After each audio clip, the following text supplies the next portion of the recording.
Hello to all my friends and family, and welcome to this episode of Jim's 5am Club.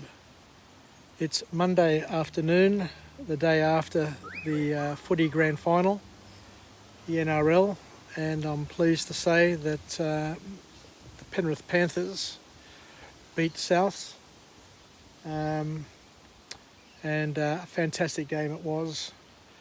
Anyway, I'm just going to go on a bushwalk at my local reserve here at Winston Hills, and as you can see there's quite a few lovely bush tracks that we can follow through this reserve. So what we'll do is we'll go on a walk and talk if you like, and if you want to join me I'm happy to for you to tag along. And I'm going to go through a book summary today entitled The Data Detective. The Data Detective by an author named Tim Harford. And it never ceases to amaze me how people use and misuse statistics. And it's only been now with bye-bye darling, see you later mate. And it's only been now with COVID-19 and the anti-vax movement that we've seen on a daily basis the misuse and disuse of information and statistics to peddle an agenda that is designed to create and to motivate fear, uncertainty and doubt. And there are a lot of people who are not used to seeing numbers and not being able to manage big numbers, and are often confused and in many ways manipulated into thinking that things are far worse than what they really are, because spin doctors can spin numbers and can use numbers to create the illusion to suit their purposes. And you often see people quoting numbers, a single number.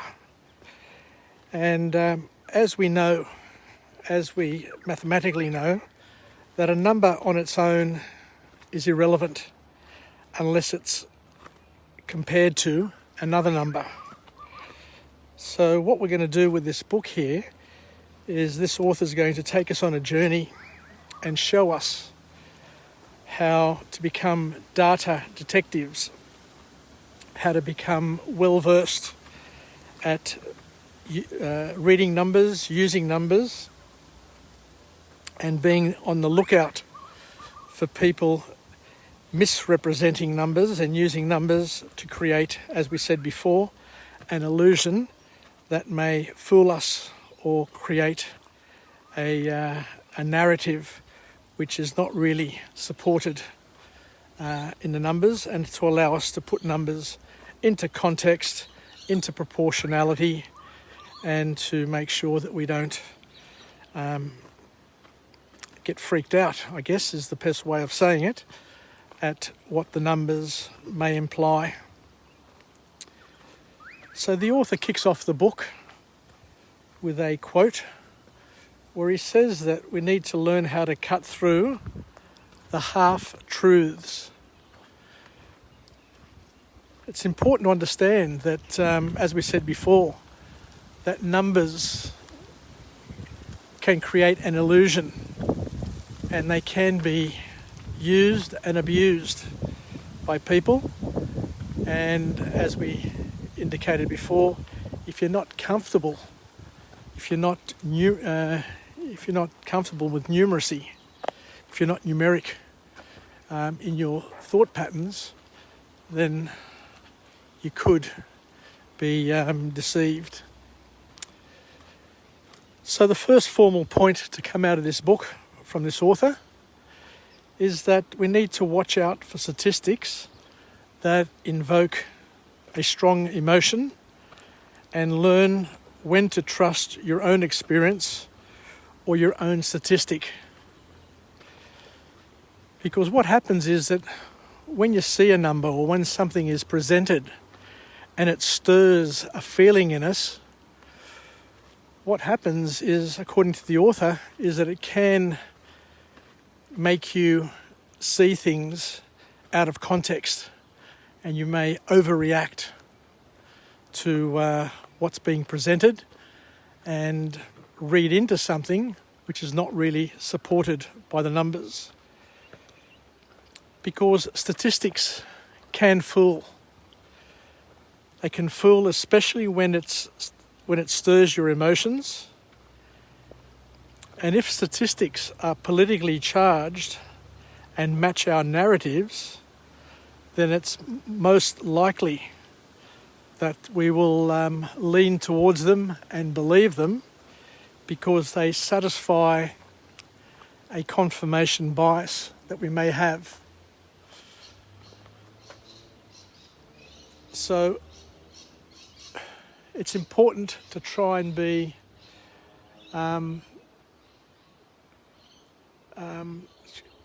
I guess to not get overindulged in an emotional sense when you're dealing with numbers, because it can set you on a path. So the author says something here which is really, really interesting and powerful as well, that even experts have problems with numbers, and believe it or not, they don't like to change their mind, even if they're wrong. And we see this all the time. So the more a person becomes an expert in a field, and the more they are invested in a particular narrative, then even if the numbers prove them wrong, even if there's something which is obviously wrong in their interpretation, they will still hold on to it because they're invested in it. And it's very, very hard for people to change their minds once they're committed to a certain way of thinking. And we see that. We see it all the time, especially during 2020 and 2021, with a movement that has been launched on the social media network, whereby anti-vaxxers have infiltrated and have generated a lot of posts, and they appear to be everywhere, and they appear to be authoritative. They appear to be loud and in control. But the reality is it's all a facade, and it's not real. And the sooner we realise that we're being taken for a bit of a ride by a small group, a tiny group of insignificant radicals, that we're able to see life and put things into perspective.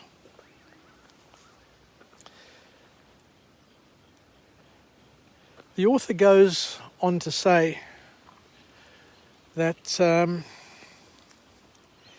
we need to sit back and take note in terms of how we feel when we see numbers, particular numbers.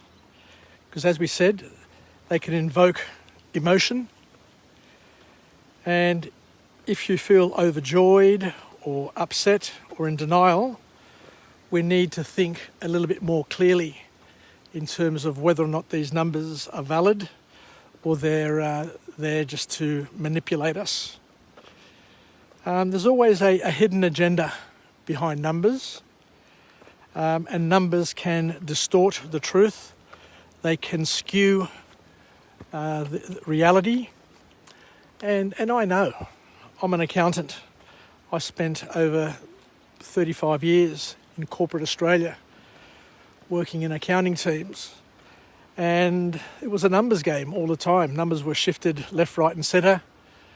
And it was only the ones who really knew or can see through the BS are the ones that can uncover the manipulation that's being generated. The second formal point to come out of this text is that we need to consider what statistics are really measuring and find context in order to better understand what the data is saying and what the information that we can glean from it. Sometimes definitions vary and assumptions vary. Now, behind all numbers, behind all models are assumptions. There may even be errors. Now, there are many times where a lot of the models that I worked on, I had a tiny error in it and it made a huge difference to the outcome. But, a lot of the data that we have in our databases in major corporations are not perfect. There are a lot of data problems. So making bold, important corporate decisions on the data that's presented can be problematic. But I remember doing a book summary the other day where one of the authors said was that we shouldn't spend too much time gathering too much information and too much data in order to make a decision, because you only need about 40% of the information in order to make a reasonable decision. As long as you're using common sense and as long as you're doing what you're doing and doing it with a perspective, with triangulated information and numbers, where you test and review your process and your assumptions, then sometimes that will give you a better outcome and a truer representation of what you're looking to do.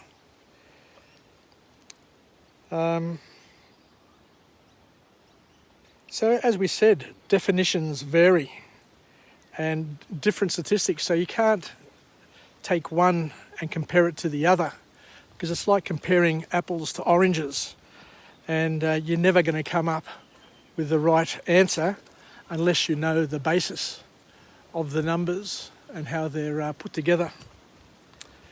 And there's a lot of murkiness in the definitions, and a lot of people, as we said, are always looking to manipulate through and distract and distort facts to support an agenda or narrative. So sometimes it's good just to look behind and say, well, what are these people trying to achieve?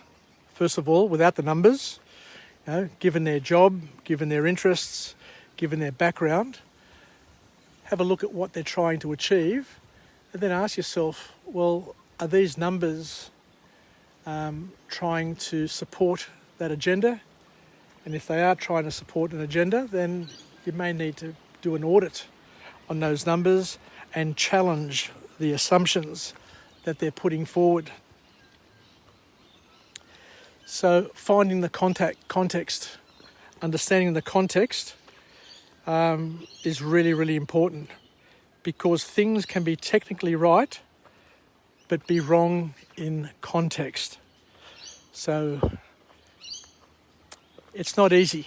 And as I said, for people who are not numerate, sometimes, or most often, I should say, then they're the easiest to manipulate and to take on a journey of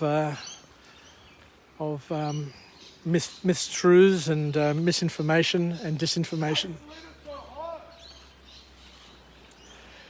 Statistics may not apply to everyone equally. They've got the third point that comes from this book is where the author says that there's things like groupthink and confirmation biases to pressure people and things to fit in, which cause issues and challenges.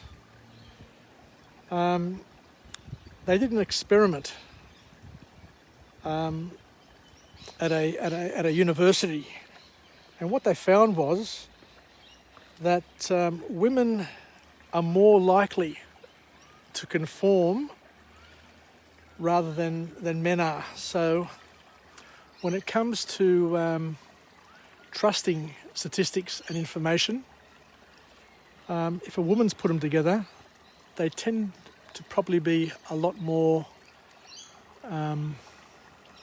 less likely, I guess I should say, I've got to be careful how I say this, less likely to be BS, because women are less likely to not conform to doing the right thing. There's other things also. There are issues such as sampling biases. Depending on the sample that you have, depending on the size of the sample, depending on the questions that were asked, depending on how the question was asked, can have a huge impact on an outcome.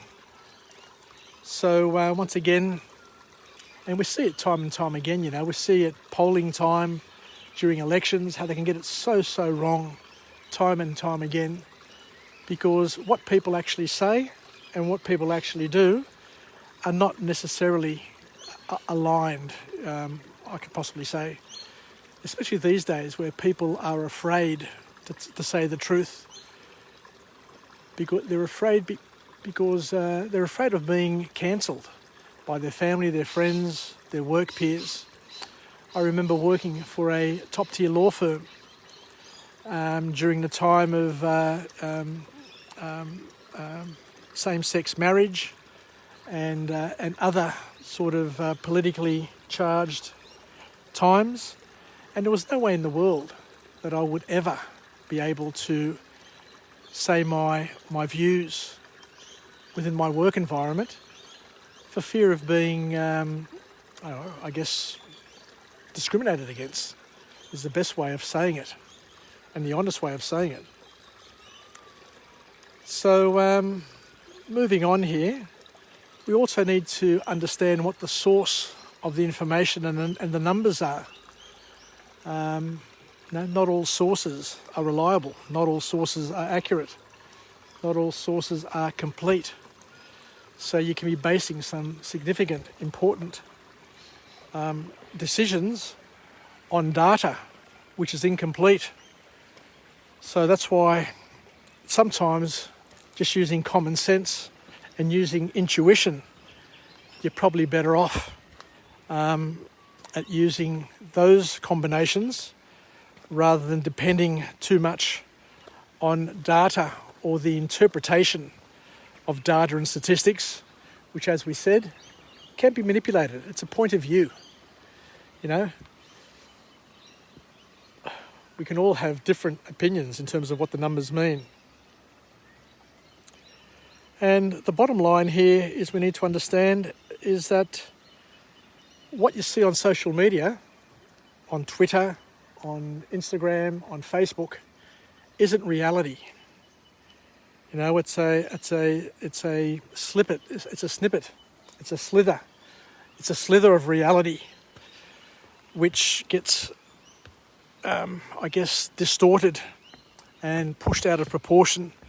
And some people get overwhelmed with what they see on social media and think that everybody thinks the same, and that the Twitter view or the Instagram view or the other view is reality, when in fact it's very, very far from reality.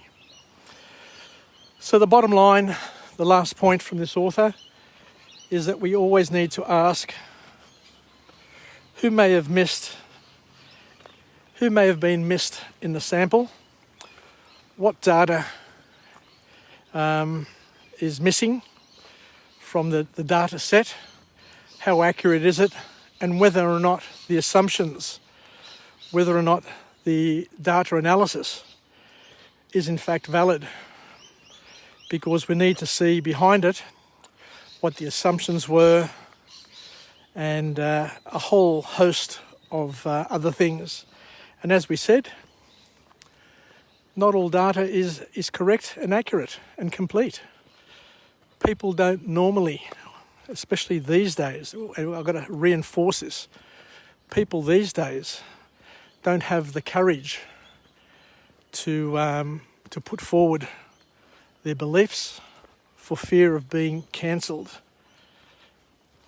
Anyway, thank you very much for joining me on this episode of Jim's 5am Club, because it was a tricky topic that we covered today, but I'm really happy that we got through it, because it is a very timely topic, as many people are being influenced and misinfluenced by data, by statistics, by numbers. But the bottom line is that the best thing to do is, rather than trust Facebook, Instagram, Twitter, is to trust, put trust in, I guess, medical professionals, scientists who have put together papers that have been peer-reviewed, and not to spend too much time putting too much trust into journalists whose job really is to create sensation, to sensationalise things in order to get people to read their material and to stir up emotion.